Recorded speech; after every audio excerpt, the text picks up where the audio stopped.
Nous étions sur le Burkina Faso en train d'évoquer donc le cas du polémiste Kémy Séba condamné pour outrage au président. Zana Sadio, vous avez la parole avant la pause.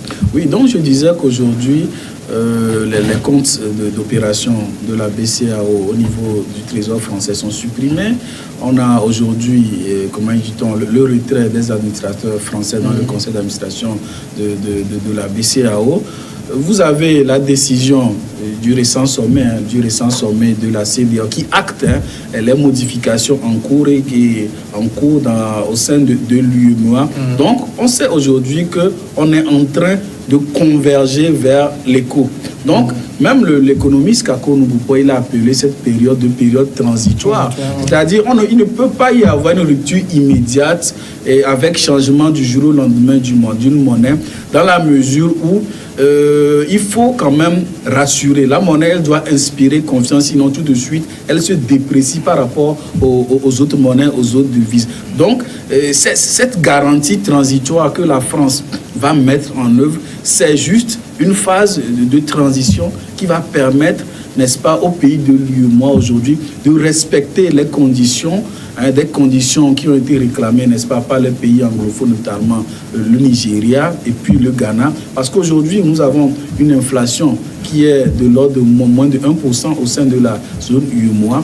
Il est entendu que ce niveau d'inflation qui doit être plutôt inférieur ou égal à 3% dans la zone UEMOA aille vers un maximum de 10% pour la zone CEDEAO. Vous savez, aujourd'hui, pour que on accepte aujourd'hui des inflations, un taux d'inflation supérieur à 3% et en même temps, assurer les équilibres macroéconomiques de nos pays, il faut forcément que nos pays prennent le temps de réadapter notre économie, de réadapter nos réalités pour que du jour au lendemain, le tissu économique ne se dissolve pas parce qu'il y a eu tel taux d'inflation, 7-8%. Donc, c'est une période transitoire dans laquelle la solidité de nos économies va être mise à l'épreuve. Et si c'est réussi maintenant, les pays comme le Nigeria et le Ghana vont s'y associer. Donc, je ne vois pas, n'est-ce pas, l'opportunité des propos de M. Kémy Séba et surtout à l'encontre, n'est-ce pas... Il est dans son rôle, hein. Oui, il est dans son rôle.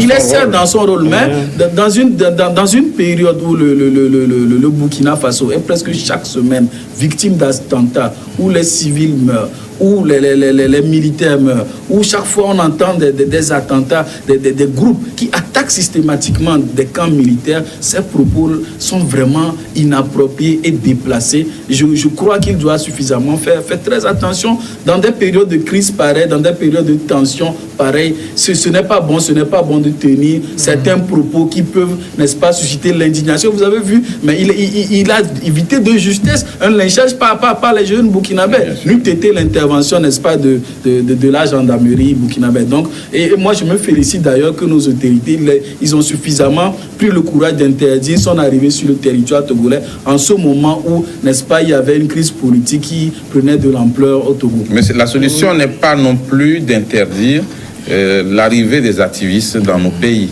Et justement, c'est ça qui les activistes encore des peurs et la jeunesse on leur veut donne vraiment prendre la parole. Pouvoir. Vous savez, il faut que les activistes s'assument et assument leurs responsabilités, assument leurs propos. C'est ça le plus important. Nous avons la liberté, mais il faudrait respecter les règles et utiliser cette liberté. Nous allons évoquer maintenant le second sujet. Nous parlons de la Côte d'Ivoire. Guillaume Soro préparerait une insurrection selon la justice qui a précisé jeudi donc ses accusations contre Guillaume Soro, candidat à la présidentielle de 2020. Selon la justice, Guillaume Soro préparerait une insurrection civile et militaire pour s'emparer incessamment du pouvoir. Des accusations balayées par sa défense, l'ancien président de l'Assemblée nationale, devenu opposant, qui devait rentrer lundi en Côte d'Ivoire, mais qui a dérouté son avion pour retourner en Europe, préparait donc un complot en deux parties. D'abord, une opération de communication à l'étranger pour jeter le discrédit sur le régime ivoirien, puis une insurrection civile et militaire, a affirmé le procureur de la République d'Abidjan, Richard Adou, lors d'une conférence de presse qui a été donc retransmise en direct à la télévision publique, qu'on va regarder en résumé, une fois n'est pas coutume, d'un regard croisé de cette conférence de presse du procureur de la République d'Abidjan. Une conférence de presse 3 jours après le retour avorté de Guillaume Soro à Abidjan. Jeudi, face aux caméras du monde entier, Richard Adou, le procureur de la République ivoirienne, tente de démontrer, preuve à l'appui, l'implication de l'ex-chef rebelle dans une éventuelle insurrection civile et militaire dans le seul but de s'emparer incessamment du pouvoir. Monsieur Soro Guillaume a entrepris des tournées dans certains pays d'Europe où il ne se privait pas de jeter l'anathème et le discrédit sur les institutions en place. Il s'agissait d'une action concertée.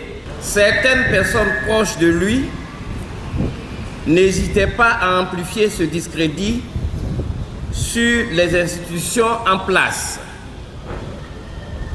Ces actes, loin d'être isolés, étaient constitutifs d'un complot qui devait aboutir à une insurrection civile et militaire. Selon la justice ivoirienne, Guillaume Soro préparait un complot contre l'autorité de l'État en deux parties. D'abord, une opération de communication à l'étranger pour jeter le discrédit sur le régime ivoirien, puis une insurrection en bonne et due forme. Une machination politique dénonce la défense et les soutiens de l'ex-président de l'Assemblée nationale ivoirienne. Pour l'heure, Guillaume Soro lui-même n'a pas réagi aux nouvelles accusations contre lui. Sauf que de son exil en Espagne, le candidat déclaré du GPS à la présidentielle de 2020 fait l'objet d'un soutien indéfectible de l'opposition ivoirienne qui, dans l'ensemble, condamne le mandat d'arrêt émis par la justice ivoirienne. Voilà donc cette conférence de presse du procureur de la République d'Abidjan. Vivien Tobi, on est entré dans une sorte d'opération de démolition de Guillaume Soro. Vous savez, sur le terrain politique, tous les coups sont permis. En politique, il n'y a pas de cadeau. Et M. Soro, Kigbafori et Guillaume devraient s'attendre à ce tournant-là. Bon, ce qui est quand même curieux, c'est que c'est difficile tout de suite d'affirmer qu'il n'y a pas de complot. Mais ce qui est curieux, c'est que le monsieur était président de l'Assemblée nationale. Il était au perché et il n'a pas profité de ce temps pour faire ce coup d'État. Et c'est quand il a été éjecté pratiquement, il se retrouve dans l'opposition. C'est à ce moment-là maintenant qu'il veut tenter le coup. Première question. La seconde chose qu'il faudra observer aussi, c'est cette façon de parler de l'accusation. On nous dit une opération qui constituait à jeter du discrédit sur les institutions ivoiriennes. Je suis désolé. En politique, chacun y va de sa manière. Monsieur Soro veut devenir président de la Côte d'Ivoire. Il met la chance de son côté. Il va critiquer le régime en place. Il va critiquer le pouvoir. Il va critiquer M. Ouattara. Est-ce que cela suffit pour qu'on dise que c'est la première partie de son plan d'attaque ou de coup d'État? Si on me parle d'un plan d'attaque ou de coup civilo-militaire, ça peut se comprendre. Mais la question de la communication, je suis désolé, particulièrement, moi, ça ne me convainc pas. Et vous savez que souvent, les amis en politique, quand les intérêts viennent, peuvent devenir aussi de meilleurs ennemis. Et aujourd'hui, il y a un problème en Côte d'Ivoire, parce que M. Ouattara et M. Soro ont beaucoup de secrets ensemble. Si l'un a commencé déjà par accuser l'autre parce qu'il est le numéro 1, on ne sait pas quand l'autre aussi va parler, tout ce qui va sortir. Et malheureusement, ça aura un coup sur la réconciliation de ce beau pays-là. Ça aura un coup sur la réconciliation des Ivoiriens. Il est nécessaire que les politiciens se ressaisissent. Et je voudrais bien que le ministère de la Sécurité et la Justice ivoirienne donne encore plus de détails et surtout des éléments qui peuvent convaincre. Parce que le fait de juste sortir des mots comme communication pour jeter du discrédit, je pense qu'à l'étranger, bon, c'est pas très très bien vu. Il faut des éléments plus solides que cela. Alors, Zana Sadio, il y a aussi un autre fait qui est assez étonnant, c'est que Guillaume Soro, il est parti à l'extérieur, il a fait 6 mois, on n'a rien dit contre lui. il était dans l'avion quand, du coup, on sort un mandat d'arrêt international contre lui. Quelque chose qui ne va pas. Oui, en fait, sur la forme, on n'a pas grand-chose à dire. Donc, la justice ne va pas attendre tel moment ou bien l'atterrissage avant de mettre un mandat d'arrêt. Eux aussi, ils ont leur timing.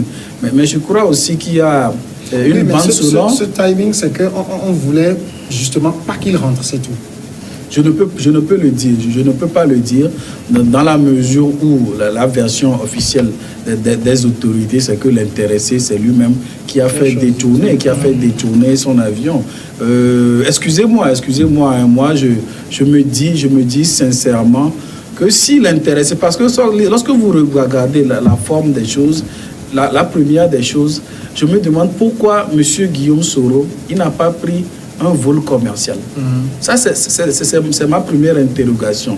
Il n'a pas pris un vol commercial où c'était impossible carrément de faire dérouter un vol commercial. Et il aurait été facile de lui refuser l'embarquement sur un vol commercial. Voilà, ça si on voulait l'empêcher.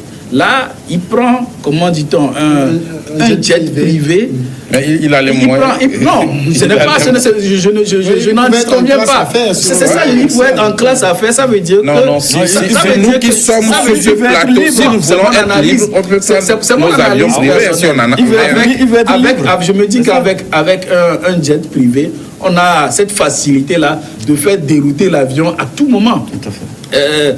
Donc ça, c'est le premier aspect. Le second aspect, c'est que il y a aussi une bande sonore. Il y a aussi une bande sonore, preuve à l'appui. Bon, nous, avec nos facultés humaines, on peut assimiler cette voix à celle de Guillaume Soro, mais on ne sait pas de quand elle date. Et l'avocat qui parle de 2017. Voilà. Et ce n'est même pas complet.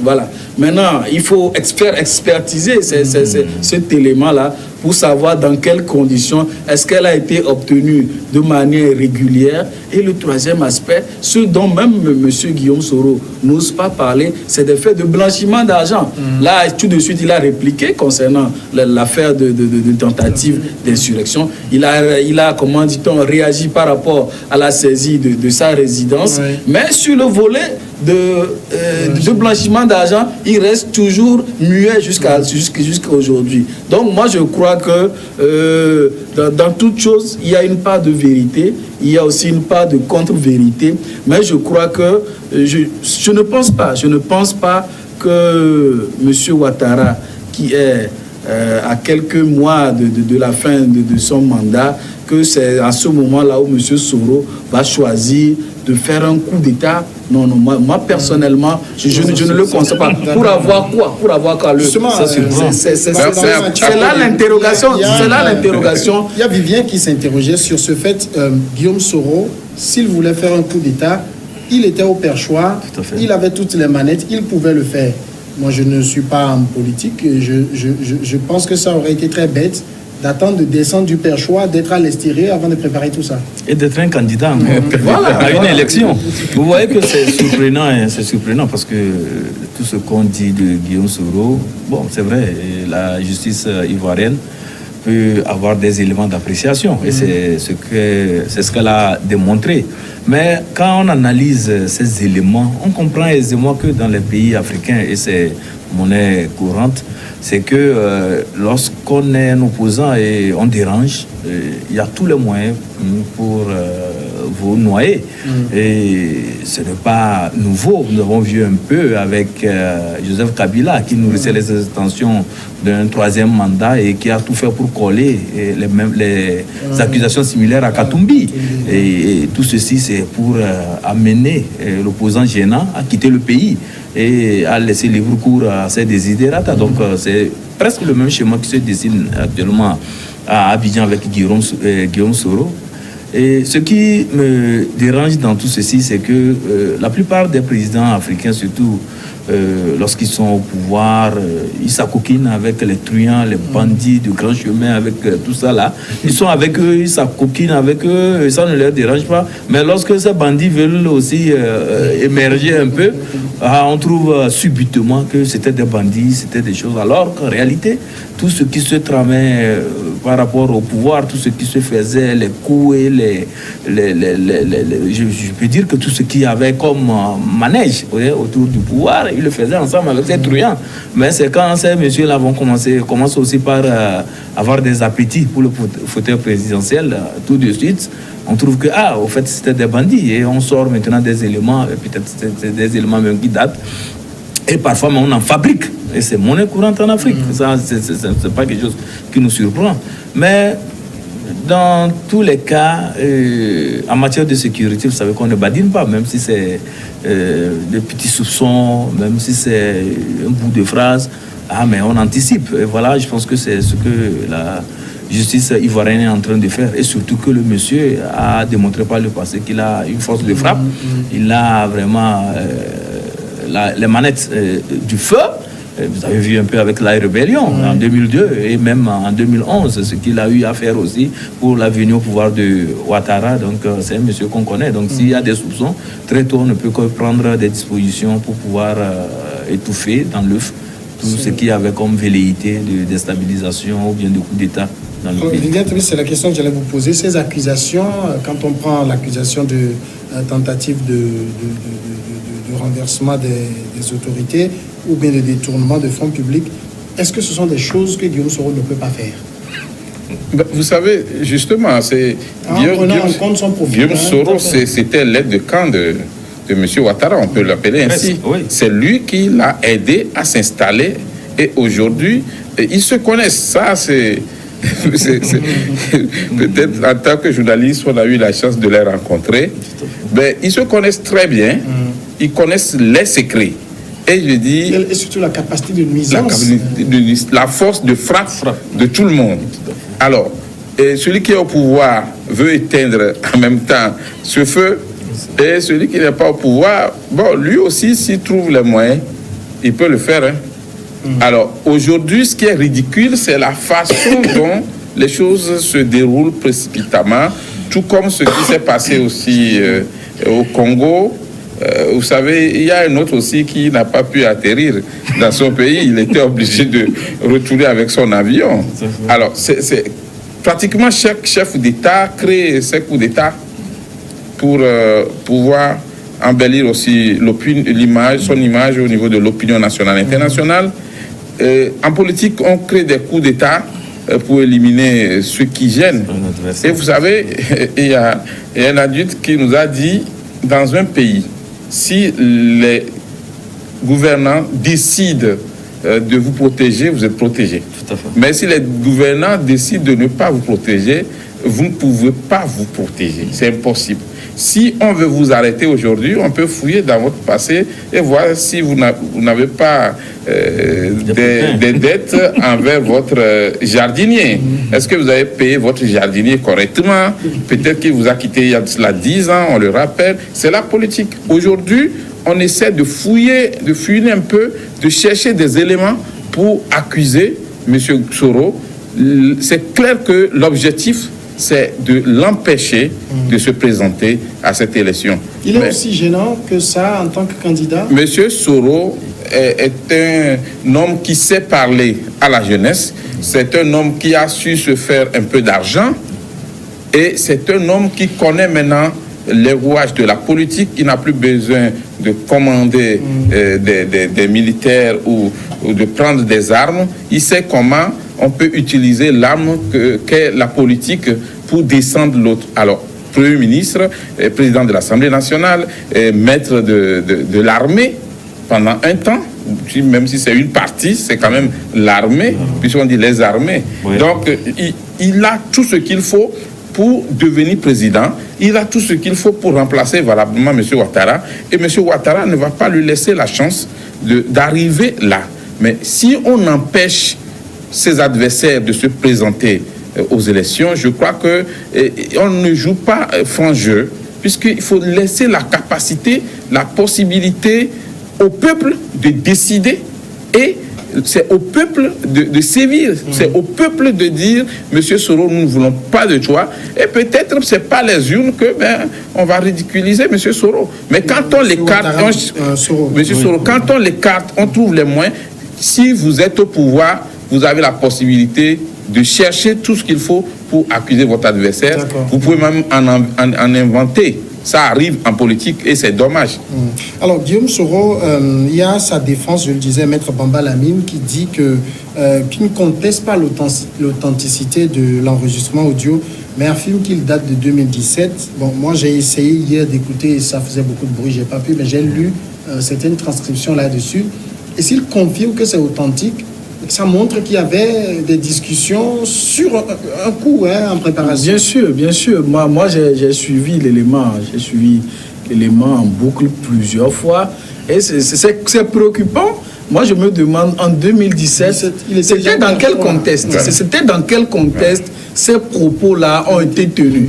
Il faut que l'opinion, il faut que la justice puisse déterminer cela. C'était dans quel cadre on a tenu des propos si graves, disant qu'il y a des éléments qui sont infiltrés au sein de la garde présidentielle, il y a des éléments qui sont là, il faut juste appuyer sur la commande pour qu'ils s'exécutent, mais c'est des propos quand même qui sont graves. Maintenant, de l'autre côté, sur des forums à Guillaume Soro, mais l'intéressé lui-même a fait porter certains propos, soi-disant, vous avez des enregistrements, nous avons des emails, nous avons des messages, nous allons les publier bientôt, mais ça veut dire que derrière, il y a une forme de chantage. C'est-à-dire, on ne remet pas en cause l'accusation, mais on dit, attention, si vous allez loin, nous aussi nous allons aller loin. Donc, c'est une guerre. On sent directement que les propos ont une grande part de vérité. Il se sent un peu nerveux. Voilà, il se sent nerveux maintenant. Il est en train de mettre en garde Monsieur Ouattara, qui va faire le grand déballage. Il a parlé de beaucoup de choses.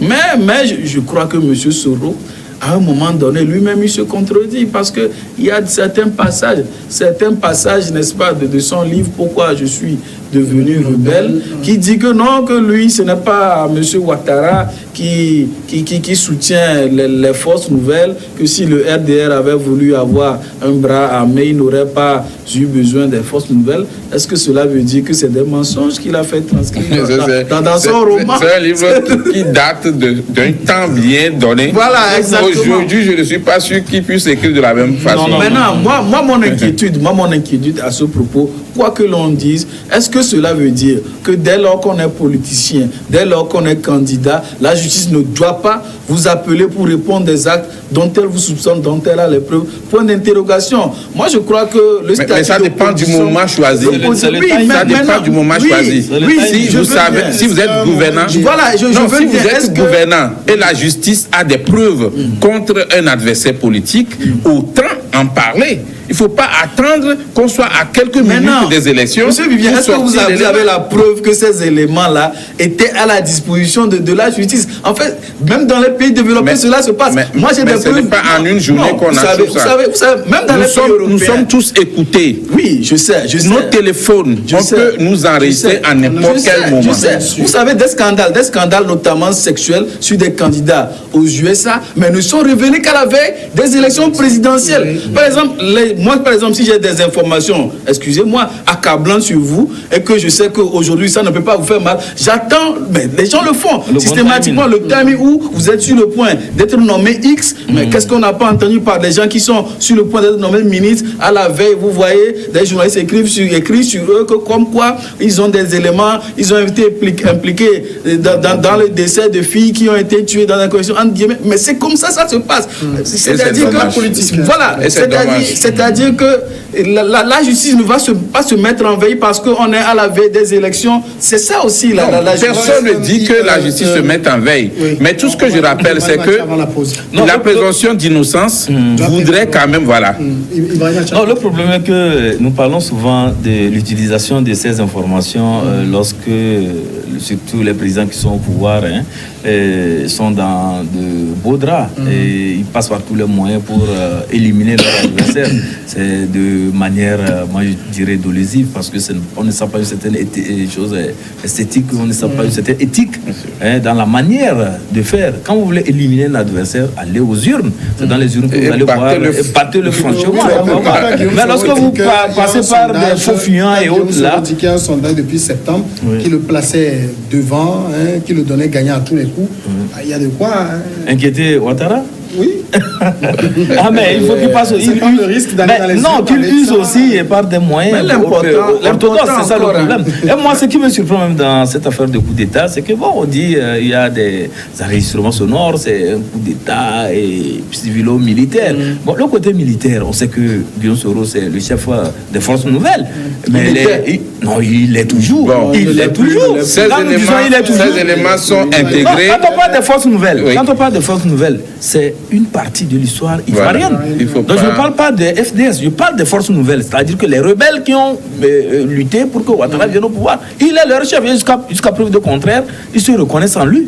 Mais aujourd'hui, tous ces chefs-là qui sont rentrés dans l'armée régulière, qui sont nommés tout récemment, même avant l'arrivée de Guillaume Soro, qui sont faits colonel-major, colonel, là. Ils ont eu une rencontre avec Ouattara où il leur disait qu'ils ne sont pas impliqués dans cette histoire. Mais le coup d'état civil et militaire, là, où sont ces militaires? Vous savez que souvent en Côte d'Ivoire, le coup d'état c'est en décembre. Quand on prend le coup d'état du général